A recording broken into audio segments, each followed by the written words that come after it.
करनाल में सूरज हत्याकांड को लेकर आज बड़ा घटनाक्रम देखने को मिला, जब आसपास के इलाकों से हजारों की संख्या में राजपूत समाज के लोग इकट्ठा हुए और एक विशाल महापंचायत का आयोजन किया। इस महापंचायत में समाज के कई प्रमुख लोगों ने हिस्सा लिया और मामले में न्याय की मांग को जोर शोर से उठाया। महापंचायत के दौरान वक्ताओं ने कहा कि इस केस की निष्पक्ष जांच होनी चाहिए और दोषियों को सख्त से सख्त सजा मिलनी चाहिए। साथ ही उन्होंने प्रशासन पर भी सवाल उठाए और कहा कि अगर समय रहते सही कार्रवाई नहीं हुई तो आंदोलन को और तेज किया जाएगा। वहीं दूसरी ओर एससी समाज के लोगों ने भी अलग से महापंचायत आयोजित की। इस महापंचायत में उन्होंने अपनी सुरक्षा और न्याय की मांग को प्रमुखता से उठाया।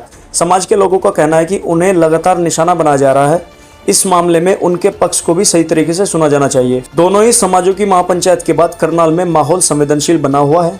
प्रशासन ने स्थिति को देखते हुए सुरक्षा के कड़े इंतजाम किए हैं और इलाके में पुलिस बल तैनात कर दिया गया है। इस पूरे मामले में राजपूत समाज का कहना है कि हम सिर्फ न्याय चाहते हैं, अगर दोषी कोई भी हो उसे सजा मिलनी चाहिए। वहीं दूसरी तरफ एससी समाज का कहना है कि हमारे समाज को गलत तरीके से टारगेट किया जा रहा है, हमें भी न्याय और सुरक्षा चाहिए। महापंचायत के दौरान कई सामाजिक संगठनों और स्थानीय नेताओं ने भी अपनी उपस्थिति दर्ज कराई। मंच से बार बार शांति बनाए रखने की अपील की गई, लेकिन साथ ही यह भी साफ कहा गया कि न्याय के बिना कोई समझौता स्वीकार नहीं किया जाएगा।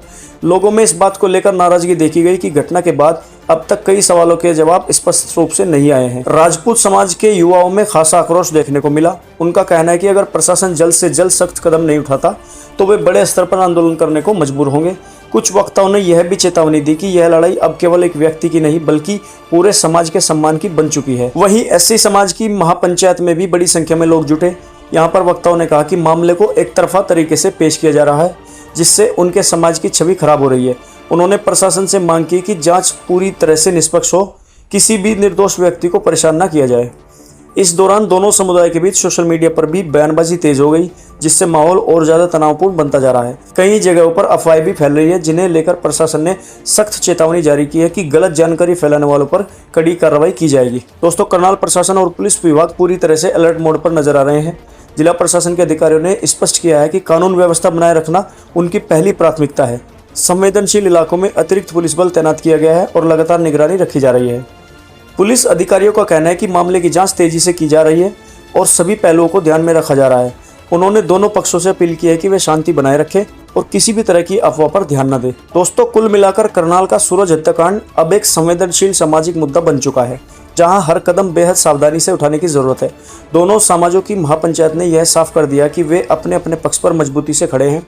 अब देखने वाली बात होगी कि प्रशासन इस चुनौतीपूर्ण स्थिति को कैसे संभालता है और क्या जल्द ही इस मामले में कोई ठोस नतीजा सामने आता है। सूरज हत्याकांड जिसने पिछले कुछ दिनों से पूरे इलाके में तनाव का माहौल बना रखा था, अब उस मामले में पुलिस की कार्रवाई तेज हो गई है। करनाल पुलिस ने त्वरित कदम उठाते हुए 2 संदिग्ध आरोपियों को हिरासत में ले लिया है। पुलिस सूत्रों के अनुसार दोनों आरोपियों से गहन पूछताछ की जा रही है, ताकि इस हत्याकांड के पीछे की पूरी साजिश और अन्य शामिल लोगों का पता लगाया जा सके। शुरुआती जांच में कुछ अहम सुराग हाथ लगे हैं, जिनके आधार पर आगे की कार्रवाई की जा रही है। बताया जा रहा है कि पुलिस इस केस के हर पहलू को ध्यान में रखते हुए जाँच कर रही है, चाहे वह पुरानी रंजिश हो, आपसी विवाद हो या कोई अन्य कारण। अधिकारियों का कहना है कि किसी भी दोषी को बख्शा नहीं जाएगा और जल्द ही पूरे मामले का खुलासा किया जाएगा। गिरफ्तारी के बाद इलाके में सुरक्षा व्यवस्था और कड़ी कर दी गई है। पुलिस लगातार निगरानी बनाए हुए है, ताकि किसी भी तरह की अफवाह या तनाव को फैलने से रोका जा सके। स्थानीय प्रशासन ने लोगों से शांति बनाए रखने की अपील की। वहीं स्थानीय लोगों का कहना है कि पुलिस की इस कार्रवाई से उन्हें थोड़ी राहत जरूर मिली है, लेकिन वे चाहते हैं कि पूरे मामले का जल्द से जल्द खुलासा हो और सभी दोषियों को सख्त से सख्त सजा मिले।